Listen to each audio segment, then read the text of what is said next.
Dear friends, hello, hello, hello. Happy to see you. This charming man in front of me, Matthew Luhn, he is the guy who created Finding Nemo, and I am fan of this thing. I think it's a masterpiece for me and for my family. And he created a lot of great movies. He is behind trilogy. He is author of Best Story Wins. He working with the big tycoons and huge corporations. Hello, dear Matthew.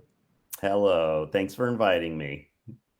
That is our biggest pleasure. We're supposed to be enemies by political situation now, Russian Americans, but we are not.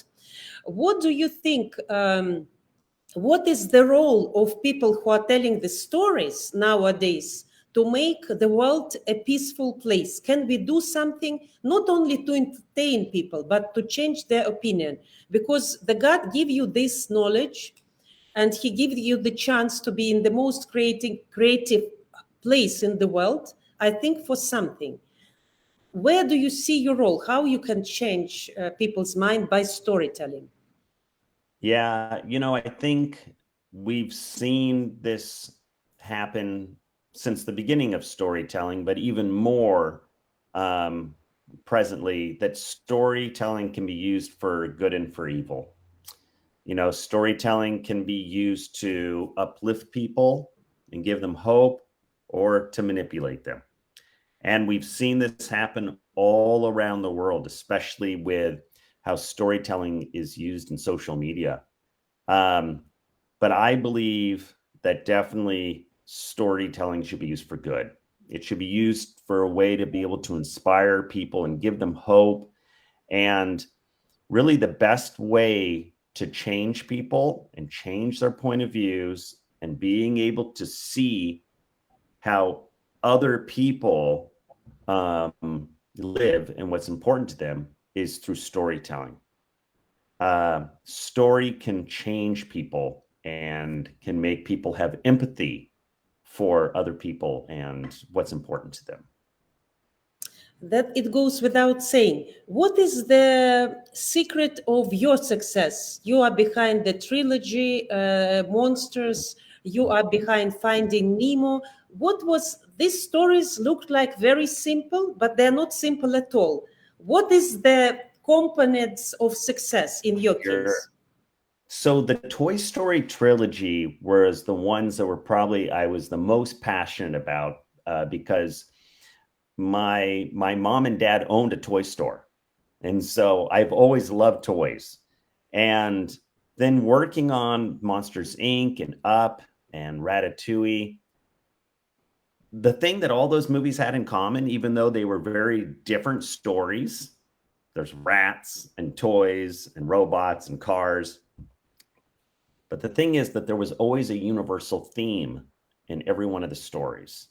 And I think this is part of the real secret to making a great story is that you can make a story that's very personal to you, but it may not connect with everybody in the world. If you want to make a story connect with everybody in the world, you want to use themes that are universal, like the desire for love, the desire for safety, the desire to choose your own fate. These are all themes that we have used in those Pixar films. When you look at Finding Nemo is a story about a father who wants to keep his son safe. We all want to be safe and keep our loved ones safe. When you watch a movie like the movie Brave, with the girl with the red flowing hair with the bow and arrow, she wants to have the freedom to choose her own fate. She doesn't want to just get married and be the queen. She wants to be adventurous and be bold. And even when you look at the story Wall-E about the robot, which is a great film about the environment, but really the theme is about the last robot on Earth that wants to fall in love. You see, whenever you use universal themes like love and safety and freedom, it strikes a chord in people. And that's part of that secret sauce that makes people love a story, is they can relate to it. Matthew, you said many times more than any other word during this interview, love. Mm. Not safety, not ecology, but you mentioned love 3 times. So you think that if somebody wants to make a story that can connect to anybody in the world, we should begin with love, yes? I think so. It doesn't need to be a romantic comedy or a love story because love is not always the love you feel towards a lover or a spouse. The first time we experience love is when we're born and we want the love from our parents, right? And then we get older and we experience different types of love and we get our hearts broken. And then we fall in love again. And then we maybe have children and we love them, or friends and we love them. There's all types of love, but it is universal. And from the politicians to the educators to people in athletics or filmmaking or whatever you do, everybody still desires love. It's universal.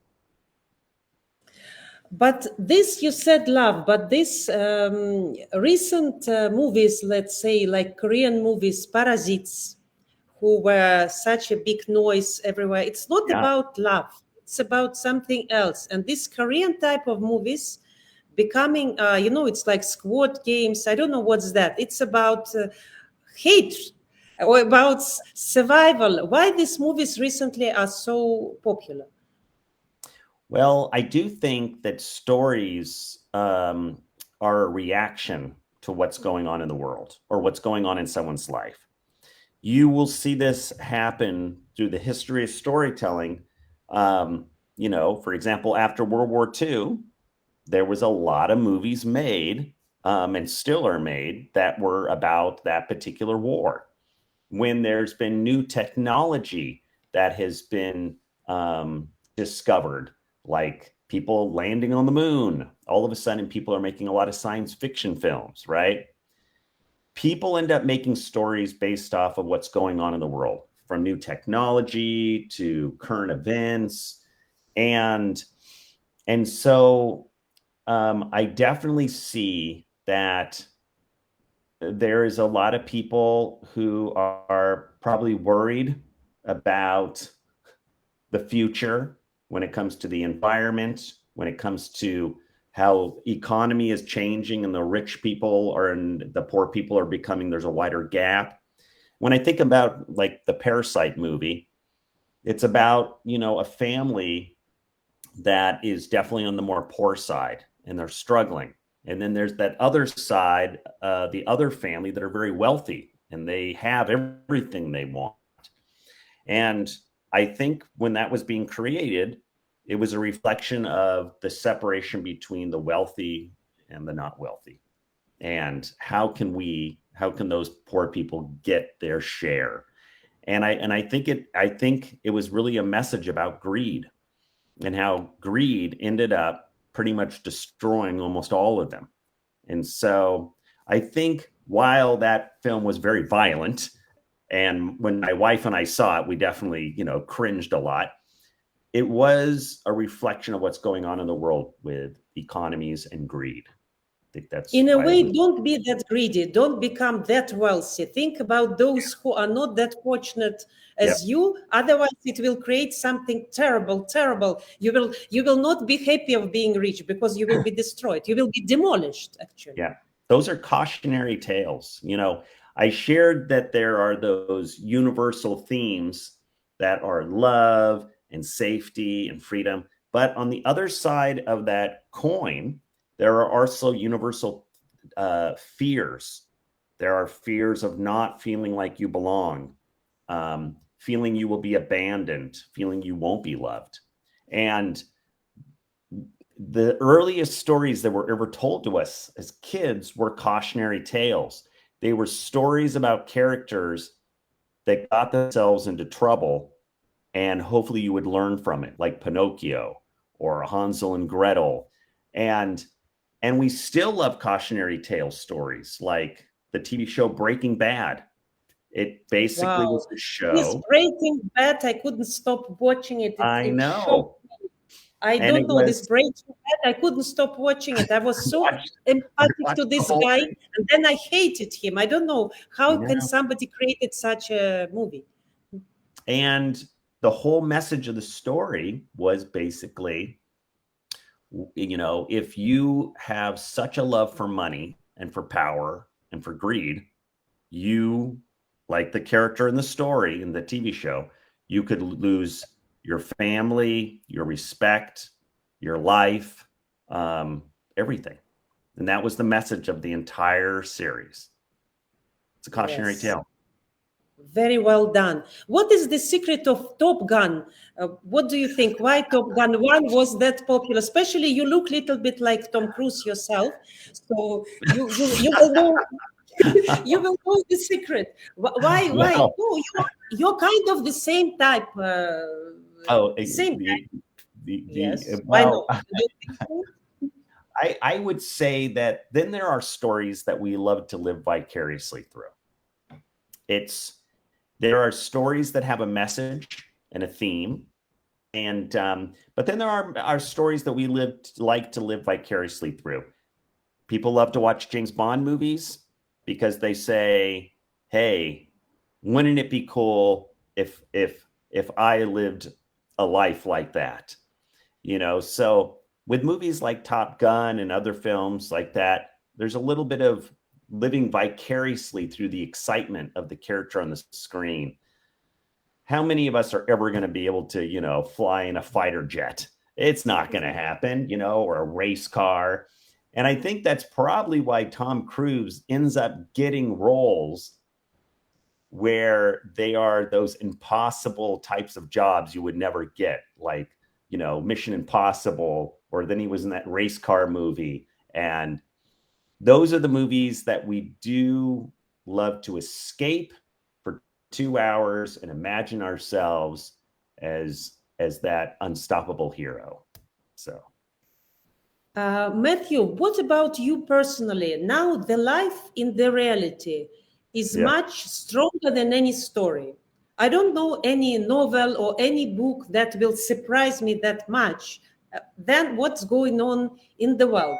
As a person who is artistic, who is creative, and who is not a warrior, who is not a soldier, who is not a general, who is not a Tom Cruise, Yeah. um, for such a vulnerable person, because you're an artist, how you are surviving this time? Are you planning to make a heroic movie, or you're just peacefully sitting in the house and thinking, oh God, don't touch me?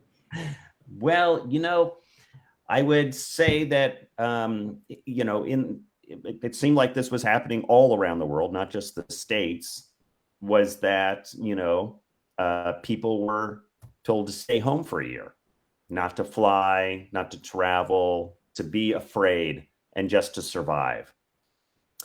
And for a lot of us with kids, our kids didn't go to school and they had to do school online. And, and during that time, I was directing a short film. And my wife is also a filmmaker and she was directing. And we are also watching our kids and making sure they do their schoolwork. It was definitely a time where we were just getting by every day, surviving, wanting to be creative, wanting to be artists, wanting to also be good parents and provide. And now we're at a place where we went from surviving to thriving. And I think now we have enjoyed being able to get out of the house, to get the kids back in school, to be able to go back and work with other creative people. And for me, like yesterday, for the last month, it's been going from one film festival to the next, from Annecy to Palm Springs Festival. And I have an animated short that got in those festivals. Um, and and then I was in LA pitching films and TV shows, and all of the stories that I like making are stories that have a message. The short film that got into Annecy that I made has a message about how we need to respect the environment or else. But I did it in a cartoony, funny way. Okay, not in a preachy way. And the stories I'm working on now are still ones that are things that are important to me. I am definitely passionate about how we need to think about the sustainability of our planet. We only have one planet here, and and it seems like we're not taking care of it like we should. So I make stories, animated fun stories that revolve around that topic. And I also make stories that revolve around the topic of, I think it's usually about characters who are timid, that need to learn to be brave, to be able to stand up what's important and what's right, even against the odds. Those seem to be other stories that I Is seem it, to. Matthew, all about animated movies or not necessarily only animated? I would love to make live action films or shorts as well one day, um, but I definitely do have a love for cartooning and animation. I was that kid who loved to draw cartoons. I loved watching the Disney films and the Bugs Bunny cartoons. And one of my secret powers is I do enjoy to draw. So I can always express myself visually with a pencil and paper. And so, but yeah, I'm also naturally a fan of so many live action movies and would secretly like to do that one day. Make something Yes, that's you're like our Tom Cruise. Why not? Nobody called you yeah, Tom Cruise, but you see some right, similarity. Maybe a Russian sure, soul, see some soul who used to be Russian, since your grandparents were Russians. I yes, see some, yes. like DiCaprio, he has Russian descendants. Oh, okay, I can And see for that. me, I was somebody saying you're out of our last question. I don't know what Oh, was the last question. I Nobody's don't out. remember. We don't know. No, no, no. It's not about the last question. Uh, Okay, Matthew, I'm interested about my final question to you. Uh, sure. there are millions of filmmakers in Los Angeles, especially. Everybody's a filmmaker or screenwriter, or at least even Yes. all waiters are there are screenwriters. And respectfully, what is the secret you think of your success? Because all the projects you touch became gold. Is it a coincidence, or there is some recipe for this? I think it's a little bit of luck, being at the right place at the right time. The other thing is, I think it's important for people to follow what makes them happy, follow their Mm. bliss. If you really are passionate about an idea or a company or what they're making, you should pursue it. You should say, I want to work there, even if you know you won't get paid as much. But I don't want to take jobs that I'm not passionate about the ideas they're making, the stories they're making, just because it pays well. So, Mhm. first, it's a little bit of luck, being at the right place at the right time. Next, picking the projects that make you happy. And then the third thing is perseverance. Um, I've had many films I've worked on and TV shows, and I've had successes, but I've also had so many film ideas and TV shows that I've pitched or worked on that didn't work, that bombed, that never even got close to getting financed. But the thing is that as hard as it is when you lose, when you don't win, you got to get back up. And even though it hurts your ego, you got to say, I'm going to try again. And I'm going to learn from what they didn't like, and I'm going to make fixes and change it and make it better. I'm going to get back up and I'm going to try again. That's the secret. Every great creator and filmmaker and leader has failed. It's just the way it is.